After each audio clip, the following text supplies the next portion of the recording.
بسم الله الرحمن الرحيم والصلاة والسلام على أشرف المرسلين. Salam alaikum. Bonjour tout le monde.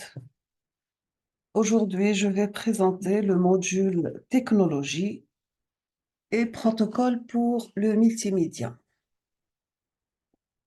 On va commencer par multimédia et on va définir le mot média, pardon. Donc, ce sont les moyens basés sur la technologie permettant de diffuser et conserver des informations ainsi que de développer des attitudes, de situer une rétroaction, de favoriser l'expression. Le mot multi, ça veut dire employé pour montrer que l'aspect plusieurs médias est important. Donc, multimédia. En arabe, on peut appeler ça الوسائط المتعددة. Et père, nous avons que les systèmes informatisés où les documents constituent une structure parce qu'ils sont regroupés par des liens. Donc, c'est pour le mot hypermédia. Donc, le multimédia est employé pour signifier la combinaison de multiples technologies, soit logiciels, ordinateurs, réseaux de transfert d'informations, etc., pour présenter des informations avec de multiples formats de présentation.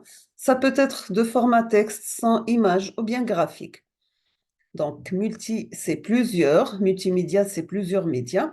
Le média peut être texte, symbole ou bien message, sans image, vidéo, en utilisant le à cause de l'interactivité.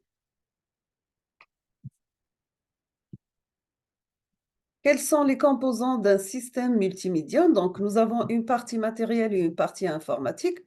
Côté matériel, ce sont les équipements de capture, soit microphone, caméra, etc. Des équipements de stockage, le hard disk, le CD-ROM, etc. Et la partie pratique, ce sont les équipements d'affichage, exemple écran, CD, DVD, etc. Pour les réseaux de communication, nous avons les réseaux locaux, les Internet, téléphonie mobile, etc. Donc, le protocole, c'est comme l'entête du réseau, c'est un ensemble de réseaux. On trouve vidéo, audio par l'IP, donc on appelle ça, tout ça, c'est appelé multimédia, et géré par Internet Protocol. Pour l'Internet, nous avons l'IP protocole, donc Internet Interconnexion. Le modèle OSI, donc c'est un modèle théorique qui régit la communication entre deux systèmes informatiques selon cette couche. OSI, c'est l'abréviation de Open System Interconnection.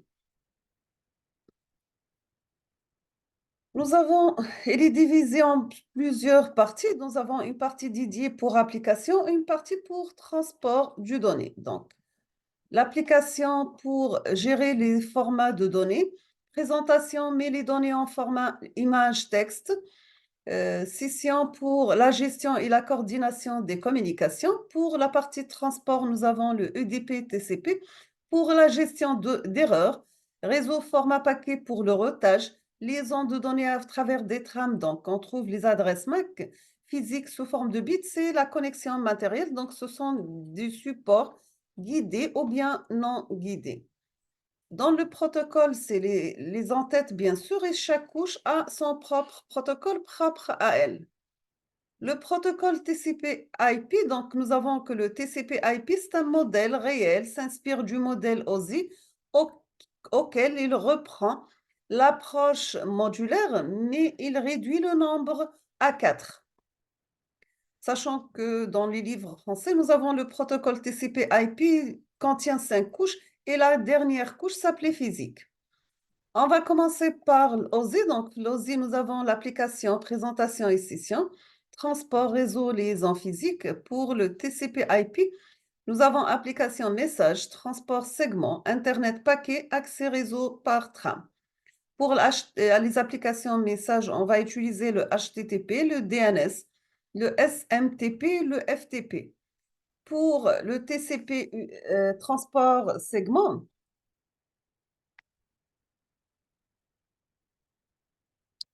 nous avons le TCP, le UDP, le transport paquet, on va utiliser l'IP, le ARP, le ICMP, le RAP, RP, le IGMP. Donc, pour l'accès réseau à travers des trams, pardon, nous avons différents types de réseaux. Nous avons l'Ethernet, le Token Ring, etc. Et on peut aussi faire le transfert de données et le contrôle des erreurs à travers des Bluetooth ou le CDMA-CD. Le mot FTP, donc, ça signifie File Transport Protocol. Ce sont des transferts de fichiers via Internet. Le SMTP, c'est Simple Mail Transport Protocol. Il va gérer le transfert des mails entre serveurs. Le DNS, Domain Name System, donc c'est un service informatique distribué utilisé pour traduire les noms de domaine Internet en adresse IP. Par exemple, pour Google, vous avez le 224.12.0.26. Le HTTP, c'est Hypertext Transfer Protocol. Pour le SSH, c'est Secure Shell Protocol. Donc, c'est un protocole qui facilite les connexions sécurisées entre deux systèmes à l'aide d'une architecture client-serveur et permet aux utilisateurs de se connecter à distance à des systèmes hôtes de serveurs. On passe maintenant au protocole TCP-UDP. Donc, pour TCP, c'est Transfer Control Protocol. Il est orienté vers les connexions, donc il vérifie la bonne transmission de données. Il assure ainsi le contrôle des données. Pour le TCP, c'est un protocole de la couche transport niveau 4 du modèle OSI. Nous avons pour TCP des segments. Donc, TCP, on peut avoir un mode connecté garanti avec connexion. Donc, TCP, c'est un protocole fiable. Le TCP, quand il n'a pas reçu après un délai prédéterminé, il revient au dernier numéro reçu et transmet les données à partir de ce point. Nous avons aussi que le contrôle d'erreur, c'est checksum. Dans le TCP, le protocole SSH utilise le TCP. Quelle est la taille du TCP? Elle varie entre 20 et 40 octets. On passe le mot UDP, c'est User Datagram Packet. Donc, c'est un protocole de la couche transport. Il a 4 niveaux du modèle OSI. Le UDP est le plus rapide. Le transfert est en mode non connecté, donc non fiable et sans garantie. Pour le UDP Datagram, nous avons le UDP, il est non garanti, non connecté, sans connexion, mode non connecté. Le UDP utilise checksum, contrôle d'erreur, et le protocole DNS utilise le UDP. La taille du UDP, elle est de 8 octets. Sachant qu'on utilise le UDP plus que le TCP. Maintenant, quels sont les réseaux fiables? Ce sont les réseaux qui garantissent l'information au récepteur. On va comparer le TCP par rapport au UDP par rapport aux fonctionnalités et taille et coût. On commence par TCP. Les fonctionnalités, c'est les contrôles des erreurs, garantit la délivrance dans le bon ordre et contrôle le réseau fiable. Pour le UDP, ces fonctionnalités sans aucun contrôle des erreurs et ne garantit pas la délivrance dans le bon ordre, ne contrôle pas le réseau fiable. La taille du TCP entre 20 et 40 octets et UDP pour 8 octets. Donc, le coût est élevé pour le TCP et faible pour le UDP. Quelles sont les caractéristiques TCP-UDP? Donc, la taille de l'entête pour TCP entre 20 et 40 octets. Tant que pour l'UDP, la taille de l'entête, elle est de 8 octets. Le mode connecté est assuré TCP, mais UDP, le mode non connecté. TCP a la perte de temps des retards, mais UDP, nous avons un retard minimum. On passe maintenant au protocole IP. Donc, IP, c'est Internet Protocol. C'est le principal protocole utilisé sur Internet. Internet, c'est Internetwork, donc c'est l'interconnexion des réseaux de la planète. Le protocole IP, il va gérer la communication de machine à machine. Il permet aux ordinateurs reliés à ces réseaux de dialoguer entre eux. Pour l'adresse IP, c'est une adresse unique attribuée à chaque ordinateur sur Internet.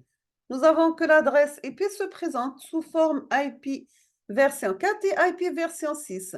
Pour le V4, donc, nous avons 4 octets de 0 à 255. Exemple, Nous avons 255.14.3.21. Pour l'IPv6, donc nous avons 16 bits, varient de 0 jusqu'à 65 535. À titre d'exemple, vous avez cette adresse de donc 46 517 2.77, 2.3700, 2.42 495, 2.16 826, 2.12. Toujours dans une adresse IP, nous avons le MAC adresse ARP et le RARP. Pour le ARP, donc c'est Address Resolution Protocol, gère les adresses des cartes réseau et la correspondance avec l'adresse IP. Pour le RARP, donc c'est Reserve Address Resolution Protocol, il gère les adresses IP pour les équipements réseau, pardon. On passe maintenant aux classes d'adresses. Nous avons le unicast, donc pour une seule personne, multicast, plusieurs personnes, broadcast, seul champ, routeur stop l'information, donc plusieurs personnes dans un même réseau. Les classes, nous avons la classe A, donc nous avons le binaire, le décimal. Exemple, donc vous avez 125, c'est la partie réseau, 14.1.3, c'est la partie haute. Le binaire, c'est 0. De 0 à 1, bien sûr. Décimal, من 1 حتى 26. Add mask, donc le 255.0.0.0. L'adresse réseau, 125.0.0.0. L'adresse broadcast pour la diffusion, c'est 125.255.255.255. Et l'adresse hôte, c'est 125.14.1.3. Pour la classe B, donc le binaire, c'est 10. Décimal, c'est 128. Décimal 12 jusqu'à 191. Donc, exemple, vous avez 142.15, c'est la partie réseau. Donc, décimal 128 jusqu'à 195. Donc, la partie réseau 142.15, la partie haute, c'est 3.10. L'adresse masque, nous avons 255.255.0.0. L'adresse réseau 142.15.0.0. L'adresse broadcast 142.15.255.255 avec une adresse haute .42.15.3.10. Pour la classe B, donc le binaire c'est 110, décimal 122, 192 atteint 223. Voici un exemple de partie réseau. Donc nous avons 192.15.44, c'est la partie réseau. 1, c'est la partie haute. Pour l'adresse masque, 255.255.205.0. L'adresse broadcast 192.15.44.255.